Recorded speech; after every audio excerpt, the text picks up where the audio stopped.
Kasi lunglahin ko na lang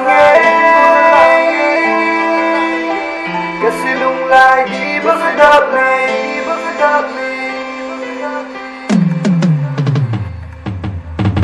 Nang lekidin halay ni Koten Sulatan ni Pinimno Kanang nga singileng ko kikidi Inalal teng kintuay bahitam Kanang nga zingi Kanang gel zingi Kanang gel zingin Nihingel kilin Kanang nga zingi Kanang gel zingi Kanang gel zingin Nihingel kilin Lusin na ni Pizing le Hinko in Ken Zolo Ding Lusin na ni Pizing le Kumko in Ken Zolo Ding Lusin na ni Pizing le Kim Tu Zeng le Zing Ding Kim Tu Zeng le Zing Ding Kim Tu Zeng le Zing Ding Lusin na ka hin pe e Hinko ding gel zingo Lusin na ka hin tu me Kumko ding ne hin sango Lusin na ka hin pe e Kim Tu Zeng gel zingo Kim Tu Zeng gel zingo Kim Tu Zeng gel zingo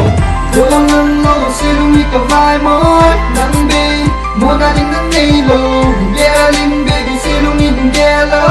Nang low Muna rin ng kinilo Oh Muna rin ng mundo Yeah Kuha rin kinilo Oh Muna nang nahihig Galing baby silongin ng gelo Galing baby Kahit nga zingi Ipag-highlight I-land of life Oh Gel thì bôi lại đằng nát chú đi Gel thì lâu phùng đằng nát quay đi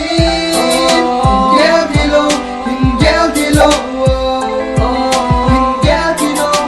Gel thì lâu